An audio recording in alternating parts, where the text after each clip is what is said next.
On va déjà voir Mélenchon qui nous dit « La jeune génération qui arrive ne pourra pas être domestiquée. » Oh, attention. Un des loups sauvages. Elle refuse ce monde fondé sur l'argent.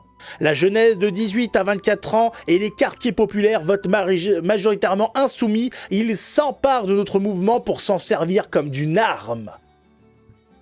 C'est toujours dans la paix et l'amour, monsieur Mélenchon. Hein. La jeune génération qui arrive, c'est pas celle que vous allez domestiquer, comme vous avez souvent eu la main sur celle des années 90. D'accord. Non, on a compris, qui ne oui. rêvaient que de réussite individuelle, de compétition, et il y avait même des chefs pour leur dire « Ah, gagner, quel beau mot !»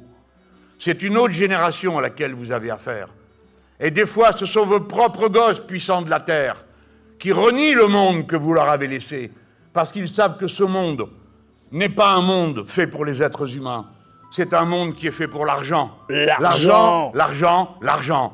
C'est un millionnaire qui nous le dit. Hein. Ah, il faut... parce que certains sont pas bien au courant de... Comment dire, des revenus et puis du patrimoine de monsieur Mélenchon. Ce monsieur est millionnaire. Voilà. Il est de gauche, d'extrême gauche et millionnaire. Non, parce que aujourd'hui, on peut être tout et n'importe quoi. Ah, mais il aime pas l'argent. Hein, l'argent, non. Non, c'est pas beau l'argent. Mais mes millions, je les aime bien quand même. Tout ce qui vous intéresse en toutes circonstances. Et cette génération est extraordinairement exigeante. Et voyez-vous, comme quand le disait Pierre-Yves il y a un instant, on nous accuse d'une manière raciste d'aller chercher des clientèles dont les importants, les belles personnes, les docteurs en je sais tout, qui a sur les plateaux de télé décrètent que ce sont des musulmans et que par conséquent, on ne les convaincrait qu'avec des arguments extrêmes. Cela oublie le point de départ. Ah. Ils oublient que la jeunesse de 18 à 24 ans vote majoritairement pour les insoumis. Que les quartiers votent c'est le temps qu'ils comprennent un petit peu les choses. Savez-vous quoi ? Nous n'avons récupéré personne. Non, personne. Ce n'est pas ça qui s'est passé dans le pays. Non. Ce n'est pas ça qui est en train de se passer. Ce sont les quartiers populaires. Il y a tellement de jeunes qui votent pour eux que regardez, il y a que des crânes dégarnis dans le public. Ils sont où les jeunes ? Il y a que des chauves. Il y a que des trous sans cheveux. Ils sont où les jeunes de 18 à 24 ans ? Regardez ça, chauve, dégarni, chauve. Regardez, il y en a encore là, dégarni. Alors là, pareil, vous le voyez pas, mais c'est que des vieux. Hein, c'est des cheveux blancs et des trous. Les fameux jeunes. On n'a pas tous la même notion de jeunesse. Hein. Et la jeunesse qui a récupéré le mouvement insoumis pour s'en servir comme d'une arme. Voilà la vérité. Oula, calme-toi quand même. Hein. Tu vas te calmer, hein. Ça peut être compris comme des menaces.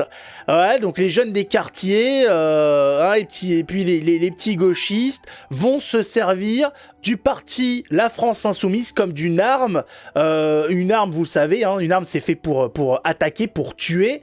Donc, selon les propos, si on comprend un petit peu le champ lexical utilisé, la jeunesse... la jeunesse des quartiers populaires, donc l'immigration, on va voir ces gens-là utiliser la France Insoumise pour tuer, je sais pas bien, leurs opposants politiques, le système actuel, je sais pas bien exactement qui est visé par cette arme politique, mais voilà, elle est prête, elle est enclenchée, elle attend plus que quelqu'un appuie sur la gâchette. Que des blancs. Ah bah oui, bien sûr. Hein. Ça, c'est toujours pareil. Hein. La diversité à gauche, c'est quelque chose qui est très vanté, très très mis en avant, par contre, qui n'est pas pratiqué. Non, c'est la gauche nous vend énormément la mixité, mais n'a jamais d'échantillon. À chaque fois, tu vas dans leur meeting et compagnie, tu dis, mais vous avez un petit peu d'échantillon ou pas de mixité, tout ça ? Non, on n'en a jamais sur nous, c'est vraiment dommage. Ouais, c'est dommage de pas montrer l'exemple à chaque fois. C'est toujours pareil, hein, on a toujours des meetings remplis de vieux blancs, hein, qui ont qu'une envie, c'est de disparaître et de faire disparaître leurs semblables. Mais où est cette jeunesse de gauche ? Elle est où ? C'est pas. Peut-être en train de faire de la planche à voile, c'est possible. Au meeting de Mélenchon en 2012, c'est pas des blagues, au Zénith de Clermont, c'était pas mal, on a chanté l'international True Story. On le sait, Pierrot, que tu es de... de confession gauchiste. On le sait, Pierrot, que tu as un vécu un petit peu... Alors, il y a un trauma dans ta vie. C'est passé quelque chose. Hein, le moniteur de camp de vacances a fait des saloperies. Alors, on le sait, Pierrot, on le sait. Voilà, tu nous montreras tout à l'heure sur la poupée où est-ce qu'il t'a touché, mais pas tout de suite. Ah non, c'est dégueulasse. Non, on n'est pas là pour ça quand même, hein.